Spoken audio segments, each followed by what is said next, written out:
Hi there, I'm Lauren, your storyteller for today. I'm actually an older woman, not young like most of the people who share their stories here.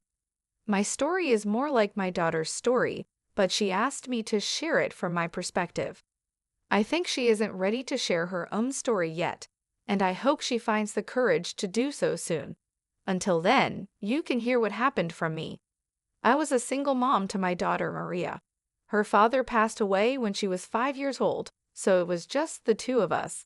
Maria is an amazing young woman, and I'm very proud of raising such a kind and compassionate girl. However, I was always sad that she wasn't very lucky in love. After many heartbreaks, she ended up marrying John. From the first day we met, I had a bad feeling about John. One day, I sat down with my daughter and said, "I see you've decided to marry John, but I'm not sure he's the right one for you." "Yes, Mom, he is the one," she replied. "I'm so happy to be marrying him. He's much smarter and works harder than me. Sometimes I think he's out of my league." "That's nonsense, Maria. Anyone would be happy to have you. John has been making you doubt yourself. He belittles you all the time." "That's just who he is, Mom. It's true he always got better grades and has a better job. I'm a little dumb, but he always knows what's right. He just wants me to do better." It was then I knew that John was a master manipulator. Maria's friends had approached me, worried that John was controlling and did what he wanted. John actually stopped many of her friends from contacting her once they stood up against his nasty attitude. I was really worried about my daughter and wanted to help, but she was too deep into the relationship for me to do much. I didn't want to confront John or do anything drastic because I didn't want to risk being cut off from my daughter. My best option was to stay connected so I could help when things got tough. To my surprise, my daughter seemed very happy after the wedding. She moved 2 towns over to live with John, and her new life seemed to be going well. She stopped talking to her old friends but seemed in good spirits whenever I visited. She seemed happy, and even John acted very polite, so I thought maybe he had changed for the better. But that wasn't the case, as I found out soon. When Maria got pregnant, she was thrilled. I was super happy for her too. She was excited and made lots of plans. We planned her gender reveal and baby shower, and she even asked me to be in the delivery room. I offered to stay with her for a few days to help them adjust to their new life. But all those plans fell apart when my daughter called me one day sounding upset. "Mom, we need to talk about something," she said. "What is it, Maria? Is the baby okay?" I asked. "Yes, Mom. We got the ultrasound today to find out the baby's gender, but John doesn't want me to tell anyone." "That's okay, Maria. If you're okay with this, it doesn't matter. This means you will have more funds for a baby shower now and less stress." "Mom, I'm not having a baby shower either." "What? Why?" "John says it's a waste of money. You know I had to leave my job to take care of the baby, so I don't have spare money." "That's okay, Maria. I can pitch in. It's not a big deal. You are my only daughter after all." "That won't work either, Mom. I don't know why, but John doesn't want to make this pregnancy a big deal. He also keeps saying how I'm getting too big and ugly, so he would rather not have everyone come and see me when I'm like this." I was shocked by what my daughter was saying. You don't have to be an expert to know that this was really bad behavior. My worry for my daughter came back strong. I didn't want to push her for more details because I knew she might shut down and not tell me anything. I tried to stay calm and said, "What are you talking about, Maria? This is not healthy behavior from your husband. This is ridiculous." "I know, Mom. He has been trying to control my diet too, but that didn't work since he is not at home most of the time. I think he's avoiding me now. What do I do, Mom?" "Don't worry, dear. None of this is your fault. Your husband is being stupid. You focus on your health and keeping the baby healthy. After you give birth, I will come to help you so that you two can have some quality time together. I'm sure that will make things much better." "Mom, that's another thing I wanted to talk about. John doesn't want you in the delivery room, and he doesn't want you staying here with us. So it's best if you just visit us and leave. But we talked about this, Maria. You will need help. What happened so suddenly? Did I do something wrong? No, Mom, you haven't done anything wrong. Believe me, I want you here with me, but I feel like my husband is slipping away because of the pregnancy, and I don't want to pressure him anymore. I hope you understand. I see your point, Maria. I'm not angry, I promise you. But please, you need to talk to your husband. What he is doing is not okay. I am really worried about you. Relax, Mom. This is just a rough patch. Maybe John is right. I'm just being too hormonal. You know women can get crazy when they're pregnant. I would hate for you to worry for nothing. A mother will always worry, Maria. Just promise me you will be okay, and you will call me when you need me. I will be in touch. That's all I could say to my daughter. I won't lie, my motherly instinct was telling me that something was wrong. I was actually planning to visit my daughter to see what was going on. When I did visit, nothing seemed amiss, but it was true that John was rarely home. When I asked John about it, he made up excuses about being busy with work. I didn't believe him, but what could I do? I didn't have the resources to spy on him. Reluctantly, I had to let it go, but I checked in with my daughter a lot to make sure she was okay. Maria was getting really sad as her delivery date approached, and I didn't know why. I tried to ask, but she wouldn't tell me. Those were some of the worst days of my life because I was constantly worrying about her. It turns out I was right to worry. One night, I got a frantic call from Maria. She was hysterically crying, and my heart sank. I said, Maria, what's going on? Why are you crying? Are you okay? Mom, help me. I don't want to lose the baby. I think I'm going into labor, but I can't get out of here. Oh my God, what's going on, Maria? Where are you, and why can't you get out? I'm at home, Mom. I'm locked in the bathroom. I can't get out. I tried to push the door open, but it's not budging. I don't want to use force because I'm afraid I'll hurt my baby. How did you lock yourself inside, Maria? Where is John? When I mentioned John, she broke down crying even more. I was seriously worried about her. She was so far away, and I felt helpless. I wanted to be there for her right then. Maria finally controlled her tears and said, Mom, John is the one who locked me inside. He's been cheating on me. What? John is cheating on you? Yes, Mom. He's been hooking up with his female friend. I found out recently, and we've been fighting. When I went into labor today, he locked me in the bathroom because he didn't want me to give birth today. I want to slap that horrible man. How dare he do this to you? Where is he right now? He's out with his mistress, Mom. Today is her birthday, and he didn't want me to give birth today. He said his mistress would be upset if our son was born on her birthday. Listen to me, Maria. I'm on my way to you. Don't worry, dear. I won't let anything happen to you or the baby, but I can't get there in time. You need to call 911 and get help. I didn't want to hang up on my daughter, but I knew I had to make some other calls. I was so thankful that Maria was smart enough to hide her phone in her dress before John pushed her into the bathroom. If she didn't have her phone, who knows what would have happened? Maria was saved from that bathroom because of her phone. She called me and 911 to get help. Her tears were stuck in my mind as I tried to figure out my next step. I knew I needed to reach my daughter as soon as possible. I left my house and drove to her place, but I knew it would take a long time to get there. I called the one person I needed at that time, my boyfriend, Larry. Let me tell you a little about Larry.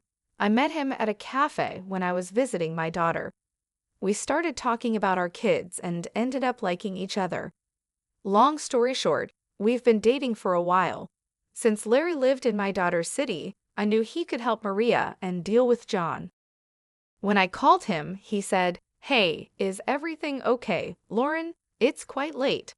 No, everything is not okay, Larry. My daughter just called me. She needs help. What?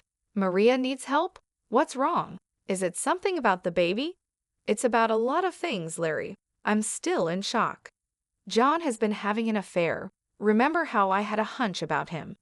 I was right. He's done something horrible. I was struggling to gather my things and leave while telling Larry what was going on. Look, I'm an old woman and don't have much family around. You're the only one I can count on. I'm desperate for help. In a deep voice, Larry said, "Tell me what he's done, Lauren." "He's been cheating on my daughter with his friend. My daughter found out recently. It's his mistress's birthday today, and he doesn't want Maria to give birth on the same day. So when she went into labor, he locked her in the bathroom and left." What in the world? Lauren, your son-in-law is a monster. How could he do this to his own child and wife? I don't know what to do anymore, Larry. I'm really worried about Maria. I told her to call 911 for help, and I'm on my way, but I'm still scared. What if something happens to her or the baby? Calm down, Lauren. I'm here for you and your family. I'll go to the hospital right away and get in touch with my cop friends. Larry is a cop and also manages his father's business, where John works. He's friends with John's parents and knows a lot of people around town. I felt relieved when he said he would take charge and make sure my daughter was okay. He's a responsible man, which is one of the reasons I fell for him. Larry is also a single father to a daughter, so he knew exactly how I felt. Larry reached the hospital where my daughter was in record time and stayed with her. I rushed to the hospital as fast as I could. Larry called and told me where they had taken Maria. I was lucky to get there just in time to witness the birth of my granddaughter. Being with Maria when she gave birth was the only good outcome of this entire mess. I did my best to make sure my daughter was comfortable after everything she went through. I was so happy to finally hold my granddaughter, who is the most beautiful baby in the world. She had eyes just like my daughter, and I was thankful that she didn't have John's eyes. Not that it would make me love her any less. After my daughter had the baby, she was moved to a private room at my insistence. John was still nowhere to be found and hadn't even called. When Maria was resting with the baby, she looked very sad. She was crying silently as Larry and I sat with her. She hadn't been able to contact John's parents because of everything, so it was just Larry and me with her. Seeing my daughter in such a vulnerable state broke my heart. Maria was crying and said, "I'm so sorry, Mom. I should have listened to you in the past." I stayed with my husband because I stupidly thought he loved me. All this time he was cheating on me and didn't even care about our child. No, Maria, don't say that. You had no way of knowing things would get this bad. There's no use blaming yourself. John has been manipulating you. You're a victim. But I could have done something, Mom. Instead, I just stood there silently while he ruined my life. I should have stood up for myself when he said you couldn't be in the delivery room or come stay with me. He was slowly isolating me from everyone while enjoying his life. It's okay, Maria. Sometimes we make mistakes. It's not completely your fault. John was manipulating you. I'm so glad you called me. Larry, I also have to thank you for coming here as fast as you could. You were a big help before my mom arrived. It's not a big deal, Maria. You're like family now. But I do have a question for you. What do you want to do about John? Larry, being a cop, was getting to the important issue. Now that Maria and her daughter were safe, John was still missing, and it made me angry that he hadn't even checked on his wife after locking her in the bathroom. Every time I remember my daughter crying and desperately asking for help, it makes my blood boil. John deserves to rot in hell for what he did, and I didn't want my daughter to let him get away with it. I looked at Larry, silently telling him that we couldn't let John go unpunished. But ultimately, it was up to my daughter to decide what she wanted to do. I gently patted my daughter's head and said, "Listen to me, dear. What John did was horrible. He could have made you lose your child, and even worse things could have happened if you didn't have your phone. Do you still want to live with a man like that?" "No, Mom. I don't want to stay with him anymore. In fact, I don't even want to go back to that house. I will always worry that he will come back and do something to me and my daughter." You don't have to worry about that, Maria. I'll make sure John doesn't bother you. Just say the word, and he will pay for what he did. My marriage is over. I know that much. There's no way I would ever get back with John. I would have tried for my daughter, but he doesn't even care about her. Mom, I'm done with John. I don't know what to do though. I'm so exhausted. It's okay, Maria. I understand you're tired. You need to focus on your child now. You look after your daughter, and I'll look after mine. I'm here for you, Maria. I promise I will make him pay. When Maria finally fell asleep, I talked to Larry and made a plan. John was going down, and he had no idea what was coming for him. Larry's cop friends were already at the hospital, waiting to take a statement from my daughter. Since Larry was off duty, he couldn't handle it professionally, but he was going to deal with this as family. He talked to the officers, who then went to get Maria's statement. I told him to go ahead and call John. I wanted to hear the fear in his voice as he realized his life was about to fall apart. I wanted him to feel at least a fraction of what my daughter felt when she was locked in the bathroom. Larry called John, who picked up at the last ring. Who is this, and why are you bothering me so late at night? This is Larry. I'm sure you know who I am. Oh, hi Larry. What's up? Care to explain why you locked your wife in the bathroom as she went into labor? What? I don't know what you're talking about, Larry. You don't know what I'm talking about? Then explain to me why I found Maria locked in the bathroom and you were nowhere to be found. Look, man, she must have somehow locked herself in the bathroom and is now blaming it on me to save face. She can be very stupid sometimes.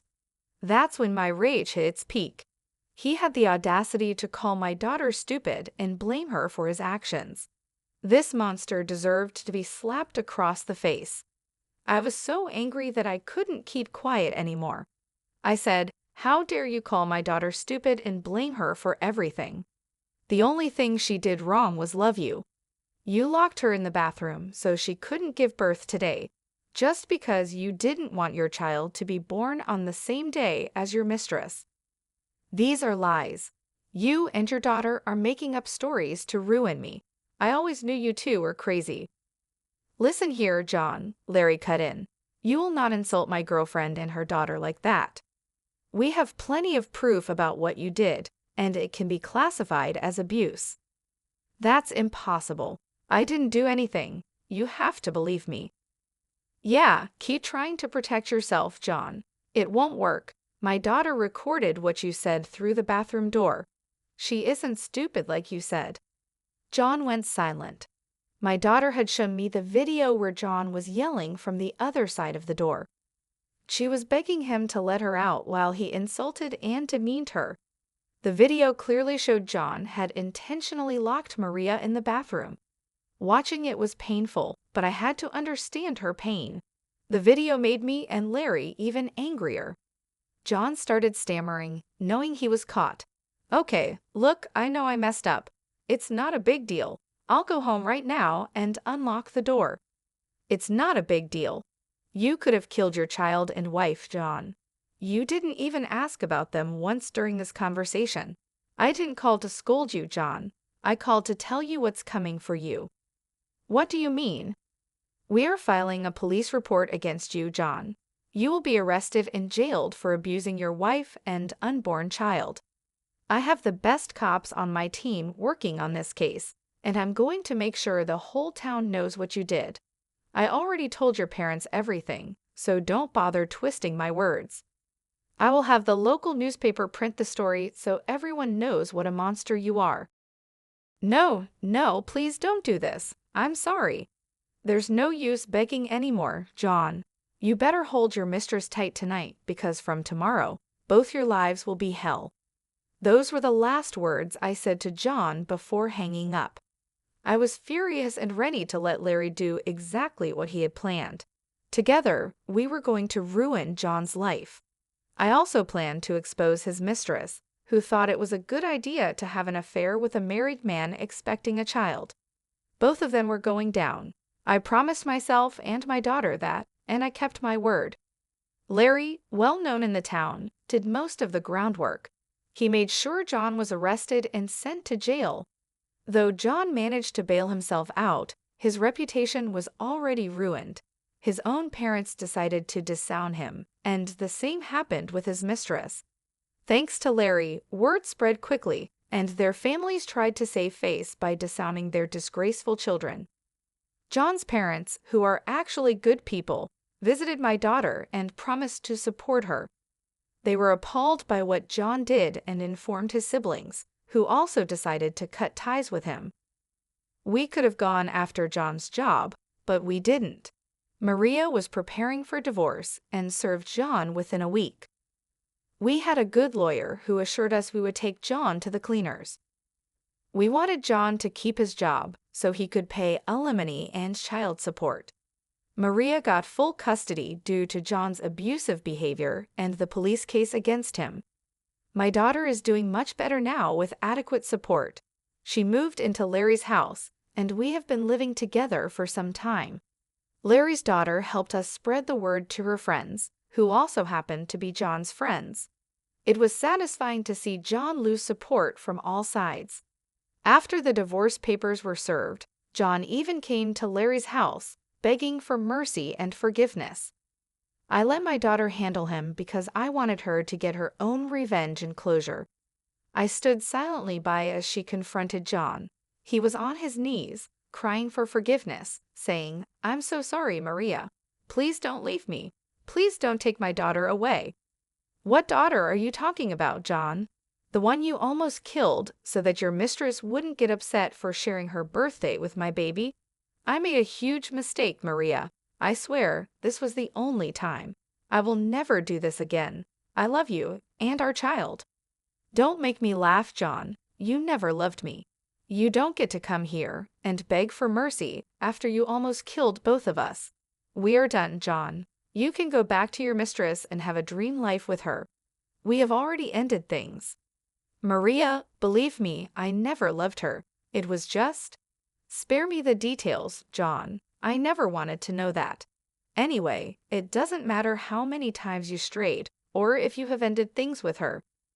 What matters is that you cheated and left your wife and daughter in a vulnerable state. I will never forgive you for that. You deserve what is happening to you, and I promise to do my part and take you to the cleaners. Your cheating and abusive behavior will cost you, John. Just wait and watch." I was so proud of my daughter for standing up for herself. She didn't even need me anymore. She was strong enough to face her abuser and tell him to get lost from her life. She was in mother bear mode and wasn't going to allow a horrible man like John near her innocent daughter. I was so happy to see her take control of her life. John stayed in front, crying and begging for forgiveness. After a while, Larry came home and scared him away. As I write this, Maria's divorce is already finalized. She got the house, alimony, and child support from John. John was given a nice lecture by the judge, who was furious about what he had done. John was a crying mess in court as no one came to support him. His own parents and siblings came but sat with Maria to show their support for her. That day, John realized that he had finally lost it all. His mistake did cost him. I'm just happy my daughter and grandchild are doing great. Larry and I are actually getting married soon since he proposed. I never went back home. I'm now staying at Larry's house with our daughters and grandchild because this has become my home.